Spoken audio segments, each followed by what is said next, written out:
आज हम लोग शुरू करने जा रहे हैं अपने क्लास 9th के इकोनॉमिक्स को और इकोनॉमिक्स के चैप्टर नंबर 3 को।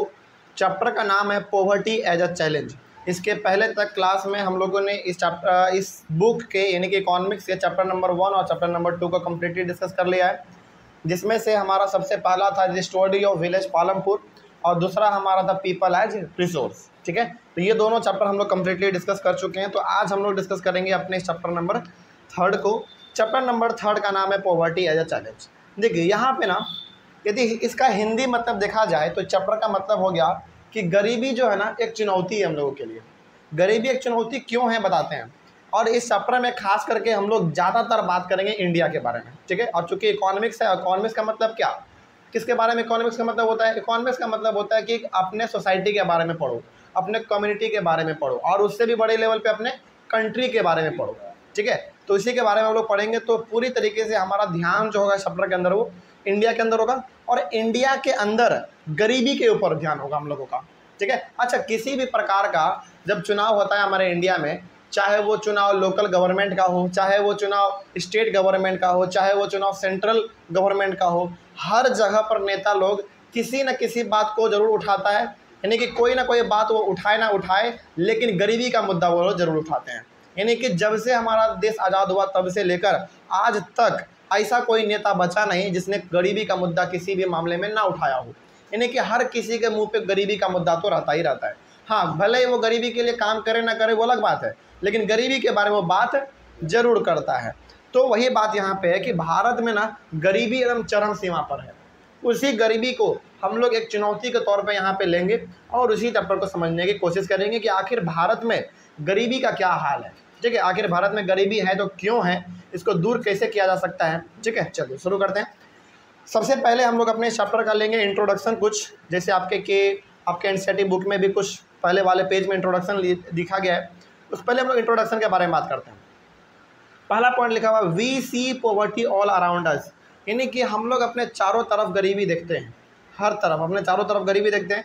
हाँ, अब अलग बात है कि कोई आदमी थोड़ा सा कम गरीब है, कोई ज़्यादा गरीब है, लेकिन गरीबी तो हमारे चारों तरफ है। ठीक है, आगे, in fact every 4th person in India is poor. देखो यहाँ पे कहा गया है कि 4 आदमी में से जो चौथा आदमी होगा वो हमारा क्या है, गरीब है। एवरी 4th पर्सन का मतलब हो गया कि जैसे मान लीजिए 4 आदमी हैं, पहला दूसरा तीसरा आदमी को छोड़ दो, चौथा वाला जो आदमी होगा वो गरीब होगा। इसका मतलब ये हो गया कि 4 आदमी में से एक आदमी जरूर गरीब है इंडिया में। ठीक है, ये एक एवरेज निकाला गया है। जैसे मान लीजिए अब आप चले जाएंगे महाराष्ट्र में, ठीक है, और महाराष्ट्र में आप उस कॉलोनी में चले गए जहाँ पे कि बड़े बड़े एक्टर एक्ट्रेस ये सब रहते हैं, तो क्या वहाँ पे भी ये चीज़ लागू होता है क्या? नहीं, ये बेसिकली पूरे इंडिया के पॉपुलेशन को लेकर एवरेज निकाल कर बताया गया है कि 4 आदमी में से एक आदमी जो हमारा चौथा नंबर पे है वो गरीब है। ठीक है, तो ये बिल्कुल सही बात की है। आगे यहाँ पे डाटा दिया गया इन 2011-12 around 27 crore people in India live in poverty. सोचो, देखिए हाँ, एक बात और हम यहाँ पे बता देना चाहते हैं आप लोगों को, इस चैप्टर के अंदर ना हम बहुत सारे डाटा का इस्तेमाल करेंगे। ठीक है, तो जो डाटा मेरे बुक में लिखा हुआ था, जो एनसीईआरटी मेरे बुक में लिखा हुआ था, वो डाटा हमने यहाँ पे लिखा है। और चूंकि इकोनॉमिक्स है तो वो हर साल क्या होता रहता है, डाटा चेंज होता रहता है, बदलता रहता है। तो यदि आपके बुक में डाटा अलग दिया हुआ है तो घबराना बिल्कुल भी नहीं है। मेरे बुक में जो डाटा था हमने यहाँ पे वो लिखा है, आपके बुक में जो डाटा है आपके बुक में वो है। ओके, तो यदि आपके बुक में डाटा अलग है तो आप इसको यहाँ पे बस डाटा को बदल लीजिएगा। ओके, नहीं भी यदि आप डाटा को बदलते हैं तो भी हमारा काम चलेगा, बस आप डेट मेंशन कर दीजिएगा कि ये डाटा कब का है। जैसे यहाँ पे हमने डेट मेंशन कर दिया है कि 2011-12 का है, उसी प्रकार से आपके बुक में डाटा है कब का दिया गया है, उसी 11-12 का ही है, कोई बात नहीं। यदि आपके बुक में भी 11-12 का है तब तो ठीक है, यदि और आगे का डाटा दिया गया है तो आप उसको वहाँ पे बस अपडेट कर लीजिएगा। नहीं भी अपडेट करेंगे चलेगा, बस आप डेट वहाँ पे जिक्र कर दीजिएगा कि ये डाटा कब का है। आगे बढ़ते हैं, तो यहाँ पे कहा जा रहा है कि भारत में 2011-12 में लगभग 27 करोड़ लोग गरीबी में जी रहे थे। सोचो, 27 करोड़ लोग 2011-12 में। आज कुछ हाल सुधर गया है, ये बात आपको मानना पड़ेगा, लेकिन उस समय पे 27 करोड़ लोग जो है ना गरीबी के अंदर जी रहे थे, यानी कि बहुत गरीब थे। This means that India has the largest concentration of the poor in the world. और 2011-12 में इंडिया के पास जो गरीब लोग थे वो सबसे ज़्यादा थे पूरी दुनिया में। सोचो, ये बहुत बड़ी बात है। मतलब बहुत बड़ी बात तो है, लेकिन हम लोगों के लिए एक शर्मनाक बात है कि इंडिया जैसा कंट्री जो कि डेवलप कर रहा है अभी लगातार, ये दुनिया में सबसे ज़्यादा गरीब आदमी को अपने आप में एक्वायर किए हुए, जो कि बहुत एक शर्मनाक बात है। इसके ऊपर ना सबसे बड़ा जिम्मेदार हमारा गवर्नमेंट है। गवर्नमेंट देखो, चलो कोई बात नहीं, अपना कोई आदमी अमीर होता है कोई गरीब होता है तो सबको ही मालूम है, लेकिन यहाँ पे गवर्नमेंट को अपने पॉलिसी को बहुत सुधारना पड़ेगा, तभी जाकर हमारा सिस्टम जो एक तरीके से बढ़िया बन पाएगा।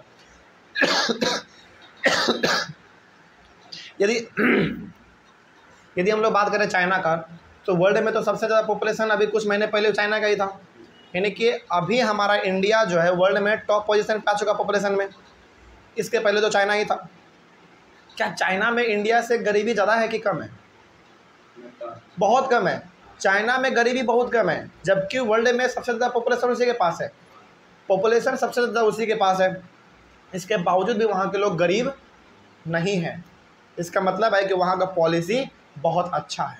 आगे बढ़ते हैं। Poverty means hunger and lack of shelter.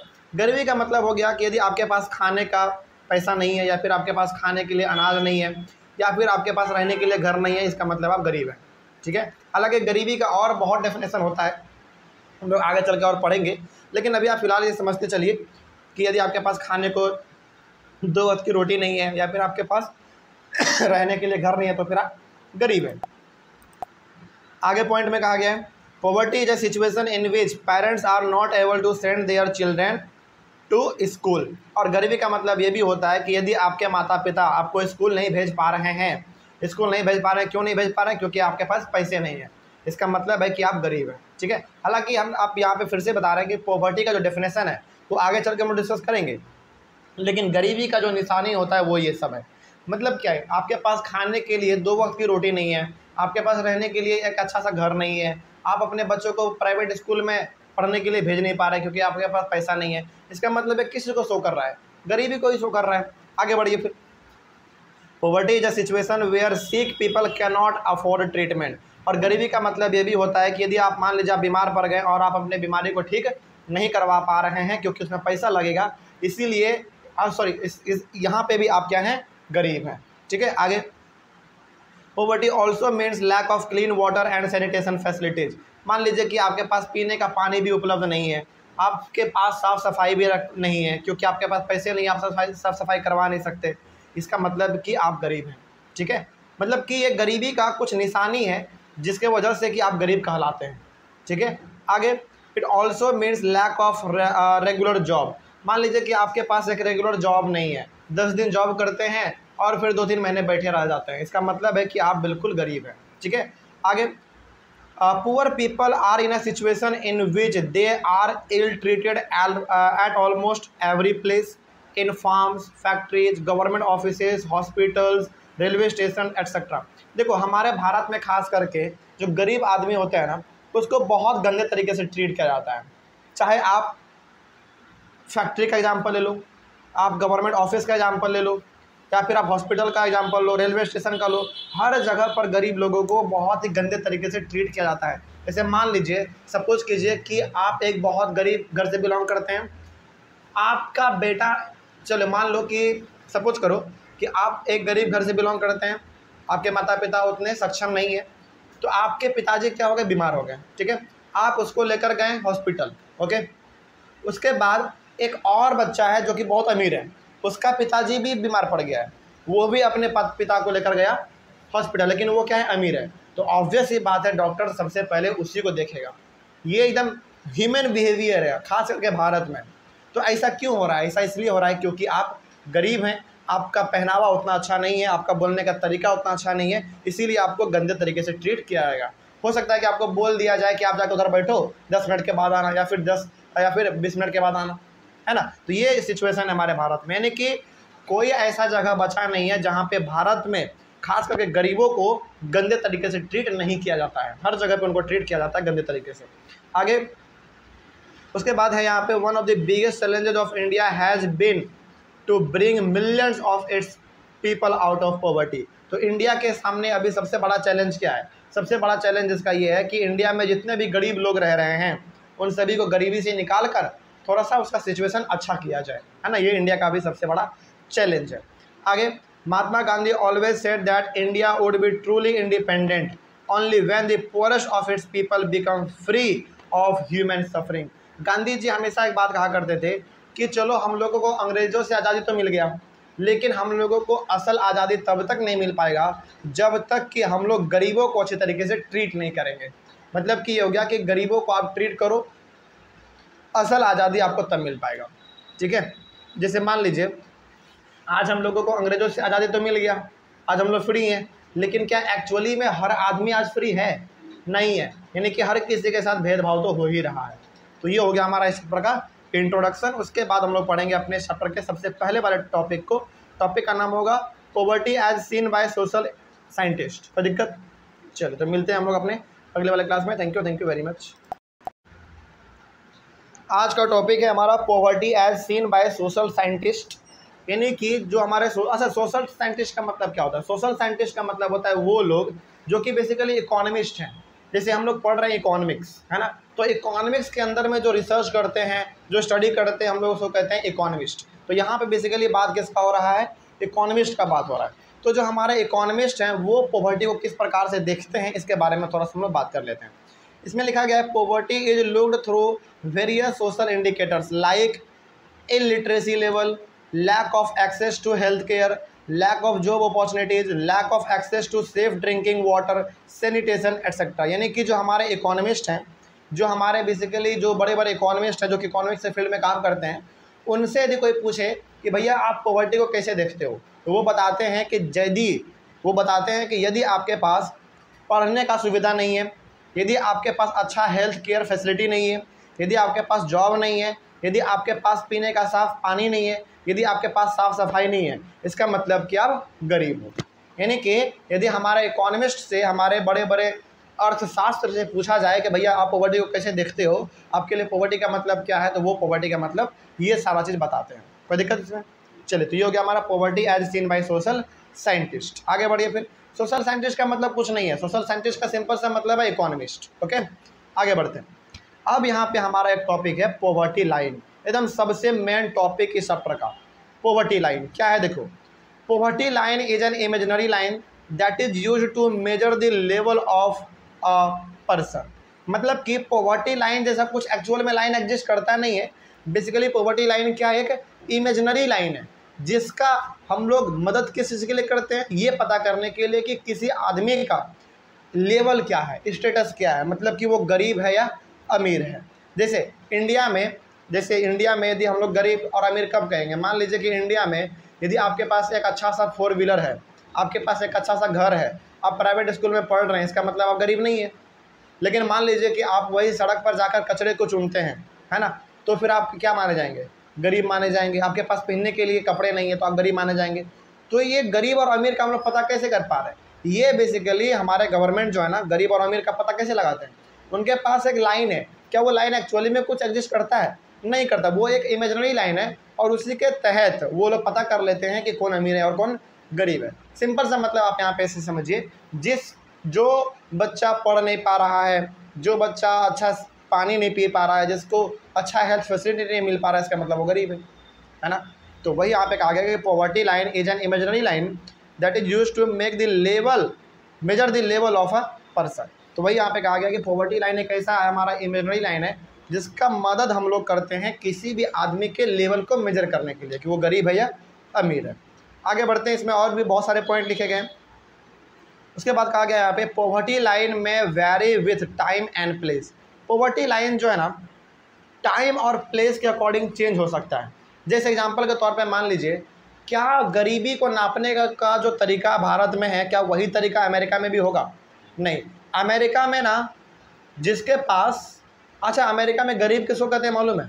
यहाँ हम अच्छा ऐसे बताते हैं, हमारे भारत में गरीब किसको कहेंगे? जिसके पास अच्छा सा कपड़ा पहनने के लिए नहीं है, जिसका बच्चा स्कूल में पढ़ नहीं पा रहा है, जिसके पास खाने का 2 वक्त का रोटी नहीं है। यहाँ पे हम लोग भारत में उस लोगों को गरीब कहते हैं। लेकिन अमेरिका में गरीब का डेफिनेशन बिल्कुल अलग है।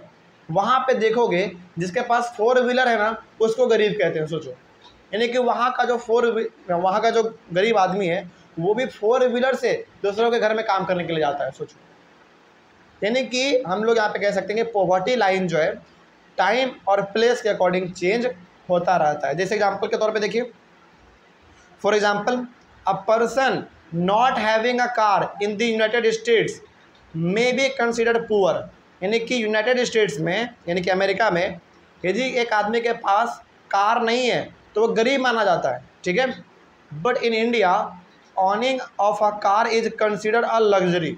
लेकिन वही बात हमारे भारत में एक कार यदि आपको मिल गया तो वो क्या कहलाता है, लग्जरी, या फिर आप अमीर कहला जाते हैं। सोचो, जबकि एक्चुअल केस देखा जाए ना तो बिल्कुल उल्टा है, बिल्कुल उल्टा है। इंडिया में यदि आपके पास एक कार है तो आप अमीर हो, लेकिन वही कार यदि आपके पास अमेरिका में है तो फिर आप गरीब हो। बल्कि अमेरिका में इसका मतलब ये हो गया कि आपके पास और अच्छा कार होना चाहिए था।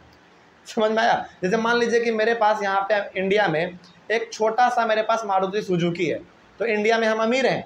मारुति सुजुकी यदि मेरे पास है तो हम अमीर हैं इंडिया में, लेकिन वही मारुति सुजुकी यदि मेरे पास अमेरिका में होता तो हम गरीब हो जाते हैं, क्योंकि अमेरिका का लाइफ स्टाइल बिल्कुल अलग है। वहाँ पे आप अमीर तभी कहलाएंगे जब वहाँ पे आपके पास बहुत महंगा महंगा लग्जरी गाड़ी, घर, बिल्डिंग, पैसा, प्रॉपर्टी होगा तब, ठीक है। तो वही बात यहाँ पे कहा गया था कि पॉवर्टी का जो बेसिकली लाइन है, पॉवर्टी लाइन, वो समय और टाइम के अनुसार बदलता रहता है। आगे, food items such as cereals, pulses, vegetable, milk, oil, sugar etcetera together provide calories. ये सब क्या करता है बेसिकली, ये सब हम लोगों को, जैसे दाल हो गया, चावल हो गया, सब्जी, दूध, तेल, चीनी, ये सब हमको ना कैलोरी प्रोवाइड करता है। कैलोरी प्रोवाइड करने का मतलब है कि वो आपको एनर्जी प्रोवाइड करता है। यहाँ पे कैलोरी का मतलब क्या समझो, एनर्जी समझो, ठीक है। वो हमको एनर्जी प्रोवाइड करता है। The average calorie requirement in India is 2400 calories पर person per day in rural areas and 2100 calories पर person per day in urban areas. इसका मतलब हो गया कि जो आदमी गाँवों में रहता है उसको एक दिन में कितना कैलोरी चाहिए, 2400 कैलोरी चाहिए एक दिन में, एक आदमी को, ठीक है। और जो आदमी शहर में रहता है उनको एक दिन में मात्र 2100 कैलोरी चाहिए। इसका मतलब समझ लो उसको एनर्जी इतना चाहिए। तो अब ज़रा बताइए कि जो गांव में आदमी रह रहा है उसको कैलोरी ज़्यादा क्यों चाहिए और जो शहर में रह रहा है उसको कैलोरी कम क्यों चाहिए? बिल्कुल, क्योंकि गांव वाला आदमी जो है ना वो फिजिकल वर्क ज़्यादा करता है, और ऑब्वियस सी बात है आप फिजिकल वर्क ज़्यादा करेंगे तो आपको एनर्जी का रिक्वायरमेंट तो ज़्यादा पड़ेगा। जैसे शहर में क्या है, जैसे एक एग्जांपल लेते हैं, मान लीजिए कि एक बच्चा शहर का है और एक बच्चा गांव का है, जो कि दोनों 14-14 साल का है, ठीक है, 15-15 मान लेते हैं, दोनों 15-15 साल का है। तो ऑब्वियस ही बात है गांव का एक 15 साल का बच्चा जाके खेतों में काम करेगा, धूप में काम करेगा, कुदाल चलाएगा, अपने खेत में काम करेगा, है ना। वही 15 साल का बच्चा शहर में ज़्यादा से ज़्यादा क्या कर सकता है, घर में जाके बैठ के पढ़ेगा, स्कूल में जाके पढ़ के पढ़ेगा, तो वो मेंटली काम कर रहा है ना, फिजिकली तो नहीं कर रहा है। इसीलिए शहर में रहने वाले बच्चों को कैलोरी यानी कि एनर्जी की ज़रूरत कम पड़ती है और गांव में रहने वाले बच्चों को एनर्जी की ज़रूरत ज़्यादा पड़ती है। तो इस बात को भी आप याद रखेंगे। आगे बढ़ते हैं फिर, people living in rural areas engage themselves in more physical work, so calorie requirements in rural areas are considered to be higher than urban areas. वही बात है जो कि हमने कहा कि जो गांव में बच्चे रह रहे हैं, जो फिजिकल वर्क ज़्यादा कर रहे हैं, उनको कैलोरी की ज़रूरत ज़्यादा पड़ती है, और जो बच्चे शहर में रह रहे हैं उनको फिजिकल वर्क कम, मेंटल वर्क ज़्यादा करना पड़ता है, इसीलिए उनको कैलोरी की ज़रूरत कम पड़ती है। आगे इसके बाद आगे कहा गया है, इन 2011-12 the monetary expenditure per capita needed for buying the calorie requirements in terms of food grains was fixed at ₹816 यानी कि 816 per month for the rural areas and ₹1000 per month for the urban areas. मतलब ये हो गया कि जो बच्चा गांव में रह रहा है, अच्छा चलिए एक बार इसको पूरा समझाते हैं। जो बच्चा गांव में रह रहा है, ऑब्वियस ये बात है वो फिजिकल वर्क ज़्यादा करेगा, मतलब कि उसको कैलोरी की ज़रूरत ज़्यादा पड़ेगी। तो एक एवरेज निकाला गया था कि एक बच्चे को, जो बच्चा गांव में रह रहा है, उस गांव में रहने वाले बच्चों को एक महीने में कितना पैसा दिया जाए जिससे वो अपना कैलोरी का रिक्वायरमेंट पूरा कर ले, है ना। तो उसको कितना दिया जाएगा, 816 रुपये दिए जाएंगे। मतलब ये हो गया कि 816 रुपये यदि उस गांव में रहने वाले बच्चे को दे दिया जाए तो वो अपने एक महीने का सारा खाना पीना इकट्ठा कर लेगा, जिससे कि उसको एक दिन में कितना कैलोरी मिल जाएगा, 2400 कैलोरी मिल जाएगा। और वहीं पर यदि जो बच्चा हमारा शहर में रह रहा है उनको कितना कैलोरी चाहिए, 2100 कैलोरी चाहिए एक दिन में। तो अब शहर के बच्चे को एक महीने में कितना पैसा दिया जाए कि वो अपना कैलोरी का रिक्वायरमेंट एक महीने में पूरा कर ले, तो उनको दिया जाए 1000 रुपया। अब यहाँ पे कुछ आपको मिसमैच नहीं लग रहा है? बिल्कुल लग रहा है मिसमैच, समझिएगा। जो बच्चा गांव में रह रहा है वो फिजिकल वर्क ज़्यादा कर रहा है तो उनको कैलोरी का रिक्वायरमेंट भी ज़्यादा है, लेकिन उसका एक महीने में पैसा मात्र उसको 816 रुपये दिया जा रहा है, जबकि उसको रिक्वायरमेंट क्या है, ज़्यादा है। इसके बावजूद भी उसको पैसा एक महीने में 816 रुपये ही मिल रहा है अपने कैलोरी का रिक्वायरमेंट को पूरा करने के लिए एक महीने में। लेकिन जो बच्चा शहर में रह रहा है उसको कैलोरी का रिक्वायरमेंट कम है, 2100 है बस, लेकिन उसको पैसा ज़्यादा दिया जा रहा है 1000 रुपया। इसके पीछे भी रीज़न क्या है? इसके पीछे का रीज़न ये है कि शहर में सामान जो है ना थोड़ा सा महंगा मिलता है। कोई दिक्कत इसमें? तो वही बात यहाँ पे नीचे में लिखा होगा, the higher amount for the urban areas has been fixed because of high prices of many essential items in urban markets. और गांव में रहने वाले जो बच्चे होते हैं ना उनको सामान बेसिकली सस्ते दामों में मिल जाते हैं, लेकिन जो शहर में रह रहे हैं उनको हर चीज़ों का जो प्राइस है थोड़ा सा ज़्यादा चुकता करना पड़ता है। इसीलिए शहर में रहने वाले बच्चों को एक महीने में 1000 यदि दे दिया जाए तो अपने कैलोरी के रिक्वायरमेंट को पूरा कर लेगा, और यदि गांव के बच्चे को एक महीने में 816 रुपये दे दिया जाए तो वो अपने कैलोरी का रिक्वायरमेंट पूरा कर लेगा। हाँ, बस वो पैसा फालतू चीज़ों में खर्च ना करें। ठीक है, आगे बढ़ते हैं। उसके बाद, in this way a family of 5 members living in rural areas and earning less than about ₹4080 per month will be below the poverty line. तो अब इस डाटा को देखते हुए आप थोड़ा सा कैलकुलेट कीजिए। यहाँ पे लिखा हुआ in this way a family of 5 member. तो इस तरीके से हम लोग कह सकते हैं कि मान लीजिए एक फैमिली में 5 मेंबर है, ठीक है, वो भी कहाँ का बात हो रहा है, गांव का, यानी कि गांव है और उस गांव में एक फैमिली में 5 आदमी रह रहे हैं। तो उनको यदि वो आदमी 4080 रुपये से कम कमाता है तो फिर वो जो है ना पॉवर्टी लाइन से नीचे है, यानी कि गरीबी रेखा से भी वो नीचे है, मतलब कि वो पूरी तरीके से गरीब है। इसका मतलब ज़रा बताइए कि गांव में रहने वाले इंसान के लिए एक आदमी पे कितना खर्च बैठेगा, 816 रुपये, 816 रुपये एक आदमी पे, तो 5 आदमी है तो उनके लिए कितना पैसा कमाना चाहिए, 4080 रुपये। यदि वो इतना कमा ले रहा है इसका मतलब कि वो अपना ज़रूरत पूरा कर ले रहा है कैलोरी का, एनर्जी का। लेकिन यदि वो इससे कम पैसा कमा पा रहा है इसका मतलब कि वो अपने कैलोरी का रिक्वायरमेंट भी पूरा नहीं कर पा रहा है, मतलब कि वो अपना खाना भी अच्छी तरीके से नहीं जुटा पा रहा है। और जब खाना अच्छी तरीके से नहीं जुटा पाएगा इसका मतलब कि वो गरीबी रेखा से भी नीचे है। गरीबी रेखा से नीचे का मतलब है कि वो सही में गरीब है। ठीक है, आगे बढ़ते हैं। फिर उसके बाद, the poverty line is estimated periodically normally every 5 years bye conducting sample survey. यानी कि जो ये हमारा पॉवर्टी लाइन है ना कि कौन अमीर है कौन गरीब है, ये पता हर 5 साल पे लगाया जाता है ना। हमारे इंडिया में भी हर एक 5 साल पे सर्वे होता है कि इंडिया में कितने लोग हैं जो कि गरीबी रेखा से ऊपर चले गए, जो कि अमीर हो गए, या फिर कितने लोग हैं जो गरीबी रेखा से भी नीचे आ गए। यानी कि एक रेखा है जिसको हम लोग कहते हैं पॉवर्टी लाइन, उसके यदि ऊपर है आप तो आप अमीर हैं, उसके नीचे हैं तो फिर आप गरीब हैं। ठीक है, तो ये हर 5 साल पे किया जाता है। These surveys are carried out by the National Sample Survey Organization NSSO। यानी कि ये जो सर्वे करने का काम है, गरीबी रेखा से कौन ऊपर है कौन नीचे है, यानी कि कौन अमीर है कौन गरीब है, ये काम किसका है, ये काम है नेशनल सैंपल सर्वे ऑर्गेनाइजेशन। ये क्या है, हमारे इंडियन गवर्नमेंट का एक ऑर्गेनाइजेशन है जो कि इसके ऊपर काम करता है। ठीक है, चलो, तो ये भी हमारा काम यहाँ पे हम लोगों को समझ में आ गया। उसके बाद हम लोग पढ़ेंगे अपने अगले वाले क्लास में पॉवर्टी एस्टीमेट्स के बारे में। ओके, चलिए मिलते हैं अगले वाले क्लास में। Thank you very much. आज का टॉपिक है हमारा पॉवर्टी एस्टीमेट्स। पॉवर्टी एस्टीमेट्स में हम लोग कुछ डाटा लेंगे गरीबी को लेकर, यानी कि कब हमारे यहाँ पे गरीबी कम था ज़्यादा था इसके बारे में। और यहाँ पे हम एक बात और बता देना चाहते हैं कि यदि आपके बुक में डाटा थोड़ा सा चेंज हो गया है तो उसको आप अपने नोटबुक में थोड़ा सा उसको अपडेट कर लीजिएगा। ठीक है, क्योंकि जो मेरे बुक में डाटा था वो हमने यहाँ पे लिखा है, और चूंकि इकोनॉमिक्स है तो इकोनॉमिक्स में डाटा चेंज होता रहता है, तो आप अपने बुक में यदि डाटा अलग है तो फिर आप उसको अपडेट कर लीजिएगा। ओके, चलिए आगे बढ़ते हैं।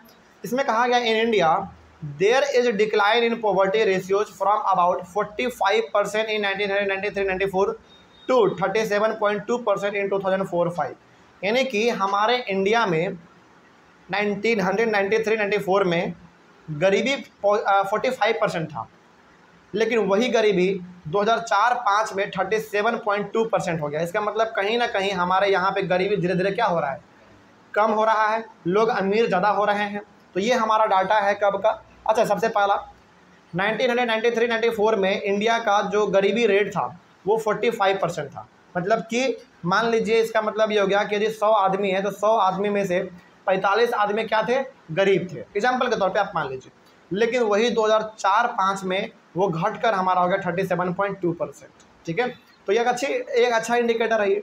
आगे, these ratios further came down to about 21.9% in 2011-12, और ये 37.2% घट के 2011-12 में 21.9% हो गया। इसका मतलब कि हम लोगों ने और ज़्यादा लोगों को गरीबी से निकालकर अमीरी की ओर हमने उसको पहुंचा दिया। मतलब कि इंडिया में धीरे धीरे गरीबी ख़त्म हो रहा है। ठीक है, तो अभी इंडिया में फ़िलहाल 2011 और 12 के डाटा के अनुसार इंडिया में गरीबी कितना परसेंट है, 21.9%, जो कि एक बहुत अच्छा इंडिकेटर है। उसके बाद, if the trend continues, people below poverty line में come down to less than 20% in the next few years. और इसी प्रकार का ग्रोथ यदि चलता रहा तो कुछ आने वाले सालों में ये हमारा जो बेसिकली पॉवर्टी का परसेंटेज है 21.9%, वो हमारा 20% के आसपास पहुंच जाएगा। मतलब कि और अच्छा हम लोग इसमें तरक्की कर पाएंगे यदि ऐसा ही हमारा प्रोग्रेस चलता रहा तो। आगे, the number of poor declined from 407.1 million in 2004-05 to 269.3 million in 2011-12। ये तो ऊपर में हम लोगों ने बात किया परसेंटेज का, लेकिन यदि हम लोग नंबर के ऊपर बात करें तो 2004-05 में भारत में 407.1 मिलियन लोग गरीबी में थे। सोचो, यानी कि भारत में 2004-05 में 407.1 मिलियन लोग गरीब थे, और वही घटकर 2011-12 में कितना हो गया, 269.3 मिलियन हो गया, जो कि बहुत अच्छा बात है ना। चलिए आगे बढ़ते हैं। तो ये हो गया हमारा इंडिया के बारे में पॉवर्टी एस्टीमेट्स के बारे में, जिसमें हम लोगों ने कब हमारे इंडिया का पॉवर्टी कब क्या था क्या नहीं था, इसके बारे में हम लोगों ने जाना। अब यहाँ पे हमारा एक नया टॉपिक है, वल्नरेबल ग्रुप्स। वल्नरेबल ग्रुप्स का मतलब है कि गरीबी का सबसे ज़्यादा शिकार कौन है, यानी कि सबसे ज़्यादा गरीबी कहाँ पे पाया जाता है भारत में, किस लोगों के बीच में, कौन से कास्ट के बीच में, उसी के बारे में हम लोग पढ़ेंगे। देखिए, इसमें कहा गया है, social groups which are most vulnerable to poverty are scheduled caste यानी कि SC एंड शेड्यूल्ड ट्राइब्स यानी कि ST। यानी कि भारत में सबसे ज़्यादा गरीबी यदि किसी कास्ट के अंदर देखा गया है तो वो SC और ST के अंदर देखा गया। तो ये हमारा क्या हो गया, सबसे वल्नरेबल ग्रुप हो गया। वल्नरेबल का ग्रुप का मतलब हो गया कि सबसे ज़्यादा गरीबी किसके बीच में है। ठीक है, आगे उसके बाद कहा गया है 48 out of 100 people belonging to scheduled tribes in rural areas are not able to meet their basic needs. सोचो, यानी कि यदि गाँवों में 100 शेड्यूल्ड ट्राइब्स के लोग रहते हैं, यानी कि गाँवों में 100 ST के लोग रहते हैं, तो 100 में से 48 लोग ऐसे हैं जो कि अपने बेसिक नीड को भी पूरा नहीं कर पा रहे। मतलब कि 2 वक्त की रोटी, शिक्षा, कपड़ा, मकान, ये सब भी वो पूरा नहीं कर पा रहे हैं। तो ये बहुत मतलब गंभीर विषय है, इसके ऊपर गवर्नमेंट को सोचना चाहिए। आगे, about 43% of scheduled caste are poor. और यदि हम लोग SC का बात करें, यहाँ ऊपर में तो हमने बात किया ST के बारे में, अब थोड़ा सा हम लोग बात करें SC के बारे में, शेड्यूल्ड कास्ट के बारे में, तो 43% जो हमारे SC के लोग हैं वो गरीब हैं। सोचो, ये बहुत गंभीर विषय है। आगे, about 50% of landless agricultural workers are also poor. यदि हम लोग बात करें वर्कर का, गाँवों में जो वर्कर हमारे खेतों में काम करते हैं, वो वर्कर हमारा लगभग 50% गरीब ही है। यानी कि 50% हमारे गाँवों में ऐसे वर्कर हैं जो कि खेतों में काम करते हैं, दूसरे खेतों के यानी कि दूसरे खेतों में काम करते हैं, दूसरे के खेतों में, और वो क्या है, गरीब है। 50% एकदम पूरे हाफ गरीब है। About 47% of casual workers in urban areas are below poverty line. और यदि हम लोग बात करें शहरों के बारे में, तो शहरों में जो हमारे कैजुअल वर्कर होते हैं, कैजुअल वर्कर का मतलब आज काम मिला 10 दिन काम नहीं मिलेगा, इस प्रकार का। जैसे वो हमारे होते हैं ना राजमिस्त्री, जो कि घर ये सब बनाते हैं, जो ईंटा पत्थर ये सब ढोते हैं अपने सिर पर, उसी को हम लोग कहते हैं basically casual labour. Casual labour का मतलब सिंपली आज काम है, पता नहीं कल काम होगा कि नहीं होगा, है ना, तो उसी को हम लोग कहते हैं कैजुअल वर्कर। तो शहरों में जो कैजुअल वर्कर होते हैं उनमें हमारा जो है ना गरीबी 47% है, यानी कि वो लोग हमारे बेसिकली 47% गरीब हैं जो कि कैजुअल वर्कर है। आगे बढ़ते हैं, कोई दिक्कत इसमें? चलिए, उसके बाद है हमारा इंटर स्टेट डिस्पैरिटीज़। चलिए, इसके बारे में थोड़ा सा हम लोग बात कर लेते हैं। इंटर स्टेट डिस्पैरिटीज़ क्या है? देखिए, इसमें ना हम लोग अपने अलग अलग स्टेट के बारे में बात करेंगे, यानी कि अलग अलग स्टेट में गरीबी का क्या कंडीशन है इसके बारे में बात करेंगे। सबसे पहला कहा गया इसमें, in India the proportion of poor people is not same in every state. India के अंदर यदि हम लोग बात करें तो लगभग हमारे इंडिया में अभी 28 स्टेट हैं, और हर एक स्टेट में गरीबी का जो दर है, यानी कि गरीबी का जो रेट है वो बिल्कुल अलग अलग है हर में। किसी स्टेट में गरीबी बहुत ज़्यादा है तो किसी स्टेट में गरीबी बहुत कम है। इसी के बारे में पढ़ लेते हैं। जैसे देखिए, Bihar and Odisha are the 2 poorest states with poverty ratio of 33.7 and 32.6% respectively. मतलब ये हो गया कि बिहार और ओडिशा पूरे भारत का एकलौता ऐसा 2 स्टेट है जहाँ पे गरीबी सबसे ज़्यादा है, और ओडिशा से भी ज़्यादा गरीबी किस में है? बिहार में। बिहार में 33.7% गरीबी है और ओडिशा में 32.6% गरीबी है। तो यहाँ पे खास करके बिहार गवर्नमेंट को ध्यान देना चाहिए। ठीक है, आगे, urban poverty is also high in Odisha, Madhya Pradesh, Bihar and Uttar Pradesh. अब ये जो हमारे ओडिशा है, मध्य प्रदेश है, बिहार है, उत्तर प्रदेश है, इनमें जो हमारे अर्बन पॉवर्टी है, अर्बन पॉवर्टी का मतलब जो शहरों में गरीबी है वो भी कुछ कम नहीं है, उसमें भी हाई है। ठीक है, आगे, there has been a significant decline in poverty in Kerala, Jammu and Kashmir, Andhra Pradesh, Tamil Nadu, Gujarat and west Bengal. यानी कि केरल में, जम्मू एंड कश्मीर में, आंध्र प्रदेश में, तमिलनाडु में, गुजरात में और वेस्ट बंगाल में बहुत हद तक गरीबी घटा है। यानी कि यहाँ पे लोग जो है ना गरीबी से निकल कर अमीरी की ओर गए हैं। लेकिन बिहार और ओडिशा में ऐसा कोई केस आज तक देखने को नहीं मिला। आगे, states like Punjab and Haryana have succeeded in reducing poverty with the help of high agricultural growth rates. यदि हम लोग बात करें पंजाब और हरियाणा का, तो पंजाब और हरियाणा में ना खेती बहुत होता है। तो यहाँ के लोग जो गरीब पहले हुआ करते थे ये अमीर बन गए, किसके थ्रू? खेती के कारण, क्योंकि यहाँ पे खेती बहुत अच्छा होता है। ठीक है, खेती किए, मार्केट में सामानों को जाकर बेचे, अपना पैसा आया, प्रॉफिट कमाया और अमीर बन गए। ठीक है, आगे, Kerala has focused more on human resource development. देखो, इंडिया में ना सबसे ज़्यादा पढ़ा लिखा राज्य और सबसे उन्नति करने वाला राज्य यदि हमारा कोई है तो वो केरल है। केरल इसलिए है क्योंकि केरल गवर्नमेंट जो है ना सबसे ज़्यादा ध्यान ह्यूमन रिसोर्स डेवलपमेंट में करता है। मतलब कि वो वहाँ के लोगों के ऊपर इन्वेस्टमेंट बहुत करता है, वहाँ के लोगों को वो पढ़ाता बहुत फ्री में है, हेल्थ फैसिलिटी बहुत अच्छा फ्री में दे देता है। तो ऑब्वियस ये बात है वहाँ के लोग ज़्यादा सर्वाइव करेंगे, ज़्यादा पढ़ेंगे लिखेंगे, ज़्यादा हेल्थ रहेंगे। आगे, तो वही बात यहाँ पे कहा गया था कि Kerala has focused more on human resource development. उसके बाद इसमें कहा गया है, in West Bengal land reform measures have helped in reducing poverty. West Bengal में लैंड रिफॉर्म का, अच्छा यहाँ पे ना बताते हैं थोड़ा सा लैंड रिफॉर्म है क्या। जब हमारा देश भारत आज़ाद हुआ ना, उस समय पे कुछ लोगों के पास ज़मीन अंधाधुंध था बहुत ज़्यादा, और किसी के पास ज़मीन कुछ भी नहीं था। तो यहाँ पे इंडियन गवर्नमेंट ने क्या किया, जिसके पास ज़मीन बहुत ज़्यादा था उनसे ज़मीन को लिया और उस सारे लोगों के अंदर में ज़मीन बांट दिया जिसके पास ज़मीन बहुत ही कम था। तो ये इसी को हम लोग कहते हैं लैंड रिफॉर्म। तो जब हमारे वेस्ट बंगाल में लैंड रिफॉर्म हुआ तो गरीब लोगों को ज़मीन मिल गया, और गरीब लोगों को जब ज़मीन मिला तो वो लोग अपने ज़मीन में खेती बाड़ी करने लगे और अपना प्रॉफिट कमा के अपना घर परिवार चलाने लगे। ठीक है, आगे बढ़ते हैं। In Andhra Pradesh and Tamil Nadu public distribution system यानी कि PDS, जिसको हम लोग कहते हैं राशन कार्ड वाला system, has help in reducing poverty. यानी कि अच्छा, हमारे बिहार में भी PDS वाला सिस्टम चलता है, यानी कि राशन कार्ड लेकर आप जाएंगे तो आपको कम दामों में राशन मिल जाता है ना। तो आंध्र प्रदेश और तमिलनाडु में गरीबी किस कारण ख़त्म किया गया? PDS के थ्रू ख़त्म किया गया। यानी कि जिस आदमी को पहले खाने के लिए 2 वक्त की रोटी नहीं मिलता था, उनका कार्ड बनाया गया PDS वाला, और उनको कम पैसों में अनाज दिया जाने लगा गवर्नमेंट के द्वारा, ताकि वो लोग भी खा के अपने जीवन को आगे बढ़ा सके और गरीबी रेखा से निकल सके। ठीक है, ताकि उनका भी भोजन जो है पर डे का रिक्वायरमेंट पूरा हो सके। तो ये हो गया हमारा इंटर स्टेट डिस्पैरिटीज़। उसके बाद हम लोग पढ़ेंगे अपने अगले वाली क्लास में ग्लोबल पॉवर्टी सिनेरियो।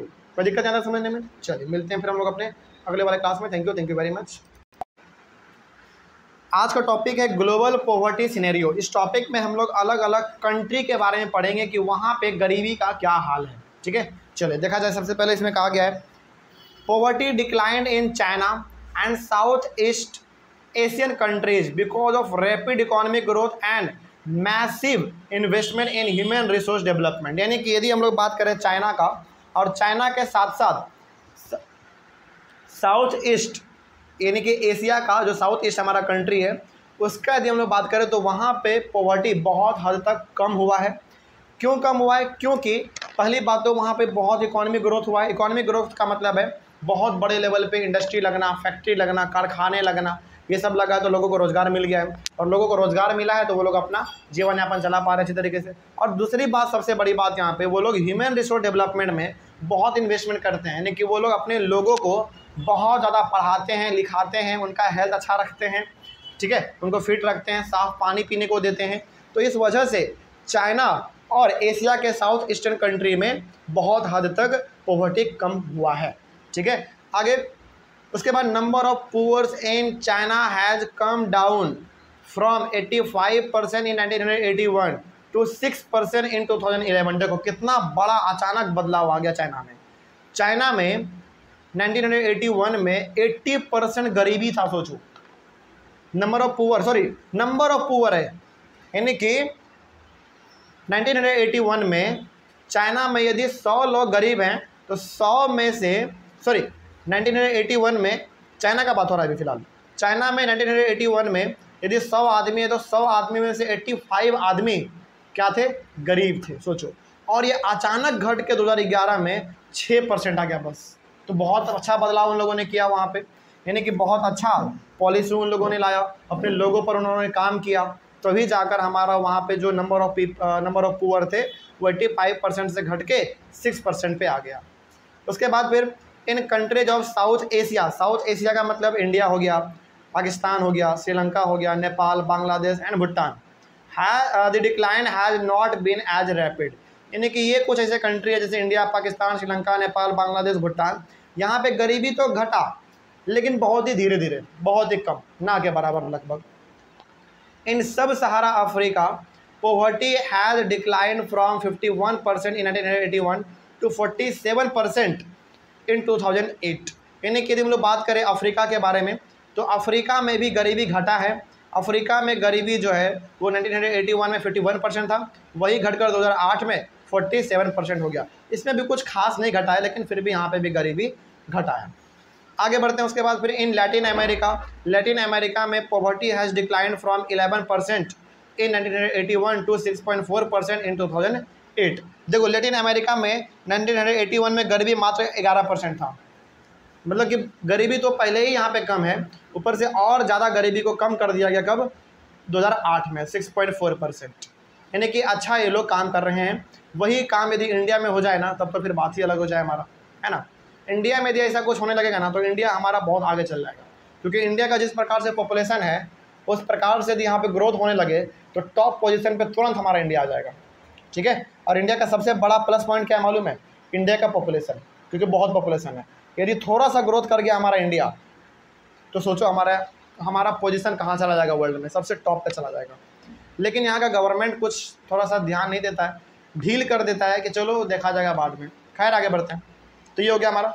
उसके बाद यहाँ पे है अब हमारा नया टॉपिक कॉजेज ऑफ पॉवर्टी, यानी कि गरीबी का आखिर कारण क्या है। हम लोग गरीबी वाले चैप्टर को पढ़ रहे हैं, ठीक है, लेकिन गरीबी का असल में कारण क्या है इसके बारे में भी थोड़ा सा हम लोगों को बात करना पड़ेगा।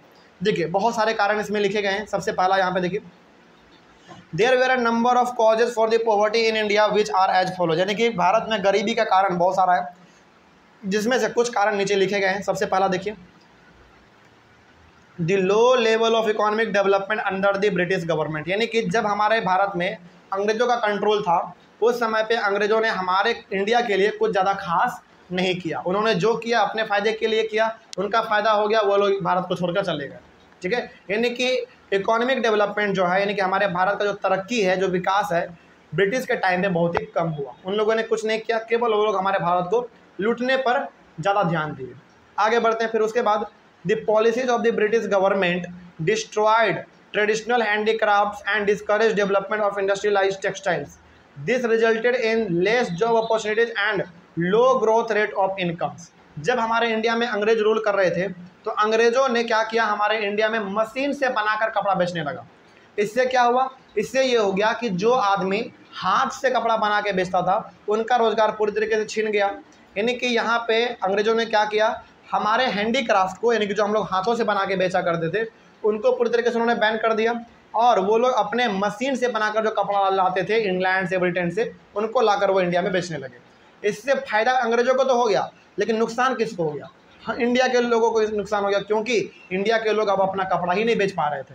तो ऑब्वियस सी बात है, जो आप कपड़ा हाथ से बनाओगे उसका प्राइस ज़्यादा होगा, लेकिन जो कपड़ा आप मशीन से बनाओगे उसका प्राइस ऑटोमेटिकली कम हो जाता है। तो वही बात यहाँ पे था। तो हम लोगों का जो है ना पूरी तरीके से जॉब ही, यानी कि हमारा काम ही अंग्रेजों ने चौपट कर दिया, तो हम लोग और गरीबी में चलते चले गए। उसके बाद high growth rate of population is also a cause of poverty in India, यानी कि भारत में गरीबी का एक और कारण है यहाँ का पॉपुलेशन। देखो, पॉपुलेशन कभी भी गरीबी का कारण नहीं हो सकता, लेकिन कभी कभी पॉपुलेशन भी गरीबी के कारण क्यों हो जाता है? इसलिए हो जाता है क्योंकि गवर्नमेंट ध्यान नहीं देती है। अरे भाई, पॉपुलेशन किस कंट्री का नहीं बढ़ता है? हर कंट्री का पॉपुलेशन बढ़ता है, लेकिन यहाँ पे जिम्मेदारी किसका बनना चाहिए? जिम्मेदारी यहाँ पे गवर्नमेंट का बनना चाहिए कि जिस प्रकार से हमारा पॉपुलेशन बढ़ रहा है उस हिसाब से यहाँ पे जॉब भी क्रिएट किया जाए, वर्क यानी कि काम, यानी कि वर्क भी क्रिएट किया जाए। ठीक है, तो पॉपुलेशन भी एक प्रकार का कारण है।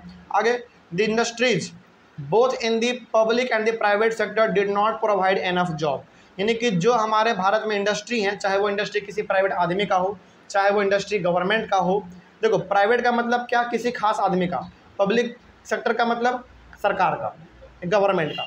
तो दोनों प्रकार के इंडस्ट्री में, पब्लिक और प्राइवेट में भी जॉब ज़्यादा नहीं है, बिल्कुल जॉब नहीं है, क्योंकि वहाँ पे आदमी कम, मशीन ज़्यादा काम कर रहा है। तो जॉब कहाँ से मिल पाएगा? नहीं मिल पाएगा। तो ये भी एक गरीबी का कारण है। आगे, unequal distribution of land and other resources are also the cause of poverty in India. Bharat में ज़मीन किसी के पास आज भी बहुत ज़्यादा है, तो किसी के पास ज़मीन कुछ भी नहीं है। ये भी एक गरीबी का कारण है। अमीर अमीर होता चला जा रहा है और गरीब गरीब होता जा रहा है। क्यों? क्योंकि उसके पास ज़मीन नहीं है ना। खैर, आगे बढ़ते हैं। उसके बाद फिर income inequalities is also a cause of poverty in India. Bharat में भी हर किसी का इनकम अपना अलग अलग है, सब कोई अपना अलग अलग पैसा कमाता है, तो इनकम भी अपना एक अलग कारण है गरीबी का। किसी का इनकम बहुत ज़्यादा है तो किसी का इनकम बहुत कम है। इनकम तो छोड़ो, किसी के पास तो रोज़गार भी नहीं है ना, इसीलिए हमारे भारत में गरीबी है। आगे, people in India including the very poor spend a lot of money on religious ceremonies. ये सबसे इंपॉर्टेंट पॉइंट लिखा गया है और ये सबसे फेवरेट पॉइंट मेरा लगता है। इसमें फेवरेट पॉइंट इसलिए लगता है क्योंकि भारत में चाहे आदमी के पास खाने के लिए पैसा ना हो, लेकिन वो किसी प्रकार का फंक्शन आता है ना, उसमें पैसा वो अंधाधुंध खर्च करता है। जैसे मान लीजिए कि यदि आपके घर में, हालांकि इंडिया में ऐसा देखा भी जाता है, उस आदमी के घर में यानी कि खाने का पैसा नहीं है, लेकिन उसके घर में यदि सालगिरह आ रहा है, बर्थडे आ रहा है, या फिर किसी का जो नया फंक्शन है यदि वो हो रहा है, उसमें पैसा वो बहुत खर्च करता है, क्योंकि लोगों को दिखाना भी तो होता है ना। सबसे बड़ा बात तो यही है ना। तो बेसिकली छोटे मोटे पर्व त्यौहार में भी हमारे भारत के लोग जो है ना इमोशनल ज़्यादा हो जाते हैं, दिखावट में वो लोग चले जाते हैं। ठीक है, आगे बढ़ते हैं। उसके बाद फिर small farmers borrow money to buy agricultural inputs like seeds, fertiliser, pesticide etcetera. अब हमारे यदि हम लोग बात करें अपने किसानों के बारे में, तो किसान अपने खेती को करने के लिए दूसरे से कर्ज ले लेता है ना। किस चीज़ के लिए? एग्रीकल्चरल इनपुट्स खरीदने के लिए, मतलब कि खेती बाड़ी में जो हमारा सामान लगेगा उनको ख़त्म करने के, उसको खरीदने के लिए लोग कर्ज ले लेते हैं, है ना। आगे फिर क्या होता है देखो, unable to repay because of poverty they become victims of indebtedness. और जब वो कर्ज तो ले लेते हैं, लेकिन फसल अच्छा ना होने के कारण उसका कर्ज और बढ़ता चला जाता है। कर्ज इतना बढ़ जाता है कि वो एक समय पे इनडेप्टनेस में चल जाता है। इनडेप्टनेस का मतलब होता है कि कर्ज के ऊपर कर्ज, और इसी सिचुएशन में आकर आदमी क्या करता है? सुसाइड कर लेता है। ठीक है, आगे, so indebtedness is also a cause of poverty. तो गरीबी तो ऐसे पहले से था ही, ऊपर से आप कर्ज लिए जा रहे हो, उसका इंटरेस्ट बढ़ता जा रहा है। इस केस में आदमी दो ही काम करता है, या तो पहला वो मर जाता है, सुसाइड कर लेता है। दूसरी बात, सर्वाइव करके गरीबी में जी के, घुट के, कम खाना खा के, एक एक पैसा जुटा के उसका चुकता करता है ना। तो ये कारण है, हमारे कुछ ऐसे थे जो कि गरीबी को दर्शाता है हमारे भारत में, यानी कि भारत में गरीबी का ये कुछ कारण है। कोई दिक्कत ज़्यादा समझने में? तो कॉजेज ऑफ पॉवर्टी भी हमको समझ में आ गया। अगले वाले क्लास में हम लोग पढ़ेंगे एंटी पॉवर्टी मेजर्स, यानी कि आखिर गरीबी को ख़त्म कैसे किया जा सकता है। और हम लोग इसमें पढ़ेंगे कि हमारे इंडियन गवर्नमेंट गरीबी को ख़त्म करने के लिए समय समय पर अलग अलग प्रकार के प्रोग्राम लाते रहे हैं। ठीक है, तो उसके बारे में हम लोग अपने अगले वाले क्लास में डिस्कस कर लेंगे। तब तक के लिए थैंक यू वेरी मच। मिलते हैं हम लोग अपने अगले वाले क्लास में। आज का टॉपिक है एंटी पॉवर्टी मेजर्स। इस चैप्टर में हम लोगों ने पूरी तरीके से पॉवर्टी के बारे में पढ़ लिया। अब यहाँ पे सवाल है कि आखिर पॉवर्टी को, यानी कि गरीबी को ख़त्म कैसे किया जा सकता है, रोका कैसे जा सकता है, इसी के बारे में हम लोग पढ़ेंगे। देखिए यहाँ पे कहा गया है removal of poverty has been one of the major objectives of Indian developmental strategy, यानी कि भारत में जिस भी प्रकार का डेवलपमेंट हो रहा है, काम हो रहा है, विकास हो रहा है, उन सारे डेवलपमेंट में से गरीबी को ख़त्म करना भी अपना एक अलग मुद्दा है ना। यानी कि आप जब तक गरीबी को नहीं ख़त्म करेंगे तब तक भारत का डेवलपमेंट तो नहीं हो सकता। ठीक है, आगे there are so many schemes which are formulated to affect poverty directly और indirectly, some of them are given below, यानी कि हमारे इंडियन गवर्नमेंट समय समय पर अलग अलग प्रकार के स्कीम लाते रहते हैं और पहले भी लाते रहे हैं और आगे भी लाते रहेंगे, जिसके कारण भारत में गरीबी कैसे ख़त्म किया जाए इसके ऊपर फोकस किया जाए। ठीक है, जिसमें से हमारा सबसे पहला है मनरेगा। फुल फॉर्म होता है इसका हमारा Mahatma Gandhi national rural employment guarantee act 2005, short में हम लोग इसको कहते हैं मनरेगा। ओके, और ये चूँकि इसके लास्ट में 2005 लगा हुआ है, इसका मतलब है कब लाया गया होगा, 2005 में लाया गया होगा। इसके अंदर क्या होता था ज़रा देखते हैं। इसके अंदर कहा गया it is a scheme which aims to provide 100 days of employment to every household to ensure livelihood in rural areas, यानी कि गाँवों में ये स्कीम जो है ना इंडियन गवर्नमेंट के द्वारा लॉन्च किया गया था 2005 में। इस कानून के तहत जो लोग गाँवों में रहते हैं और जो गाँव में लोग रहते हैं और जो काम करने के लिए राजी हैं, उनको एक साल में 100 दिन काम दिया जाएगा। एक साल में कितना दिन? 365 दिन, है ना। तो 365 दिन में से 100 दिन गारंटी है कि उनको काम दिया जाएगा गवर्नमेंट के द्वारा। और ऑब्वियस सी बात है, अब 100 दिन काम दिया जा रहा है, इसका मतलब 100 दिन का उसको वेजेस भी मिलेंगे, है ना। तो मनरेगा का सबसे पहला यहाँ पे काम ये था कि ये गांव में रहने वाले लोगों को, क्या हर लोगों को नहीं, जो लोग काम करना चाहते हैं, तो गांव में जो लोग काम करना चाहते हैं गवर्नमेंट उसको 365 दिन में से 100 दिन गारंटी काम देगी। ठीक है, in this scheme 1/3 jobs had been reserve for women, और इस स्कीम में 1/3 जो जॉब था वो वुमेन के लिए रिजर्व था, मतलब कि 3 कोने में से 1 कोना जॉब जो है वो केवल महिलाएं करेगी। ठीक है, this scheme provided employment to 220 crore people. देखो, यानी कि इस स्कीम ने पूरे भारत में कितने लोगों को रोजगार दिया? 220 करोड़ लोगों को रोजगार दिया। 220 करोड़, ये डाटा आपके बुक में कितना है? यहाँ पे 220 करोड़ पर्सन लिखा गया है, ये आपके बुक में भी 220 है। ये डाटा कुछ अलग लग रहा है, इसके बारे में थोड़ा सा खोज करना पड़ेगा। ठीक है, और बुक में भी 220 ही है, तो थोड़ा सा इसके बारे में रिसर्च करना पड़ेगा। खैर आगे बढ़ते हैं। तो this scheme provided employment to 220 crore person. This scheme provided employment to 4.7 crore household, यानी कि ये जो हमारा स्कीम है, इस स्कीम के तहत 4.78 करोड़ घरों को रोजगार मिल चुका है, घरों को। ठीक है, आगे बढ़ते हैं। In this scheme the average wage has increase from ₹65 in 2006-07 to 132 in 2013-14, यानी कि जब ये स्कीम हमारा 2005 में लॉन्च किया गया था, तो उस समय पे 6-7 के आसपास, 2006-07 के आसपास एक दिन का मजदूरी 65 रुपया मिलता था, और वही चीज़ 2013-14 में 132 रुपया कर दिया गया। ठीक है, चलो, तो ये हो गया हमारा मनरेगा के बारे में। उसके बाद है हमारा प्राइम मिनिस्टर रोजगार योजना, यानी कि PMRY। ये क्या था? देखो, this scheme was started in 1993। ये स्कीम 1993 में लॉन्च किया गया था। The aim of this scheme is to create self employment opportunities for educated unemployed youth in rural and small towns, यानी कि गाँवों में और शहरों में जो पढ़े लिखे नौजवान लोग हैं वो अपना खुद का कुछ रोजगार शुरू कर सके, इसके लिए ये स्कीम उसको बेसिकली लोन प्रोवाइड करती थी कि भैया आप पैसा लो, आप पढ़े लिखे हो और अपना कारोबार आप चालू करो। ठीक है। आगे, they are help in setting up small businesses and industries, और गवर्नमेंट इसको कैसे हेल्प करती थी नौजवानों को कि भैया आप तुम हमसे कुछ पैसा ले लो और तुम अपना कुछ बिजनेस इंडस्ट्री जो छोटा मोटा शुरू करना है आप वो करके अपना रोजगार करो, प्लस दूसरे लोगों को भी अपने यहाँ पे रोजगार दो। तो ये हो गया हमारा प्राइम मिनिस्टर रोजगार योजना। उसके बाद है रूरल एम्प्लॉयमेंट जनरेशन प्रोग्राम, यानी कि REGP। This scheme was started इन 1995। ये स्कीम हमारा 1995 में स्टार्ट किया गया था।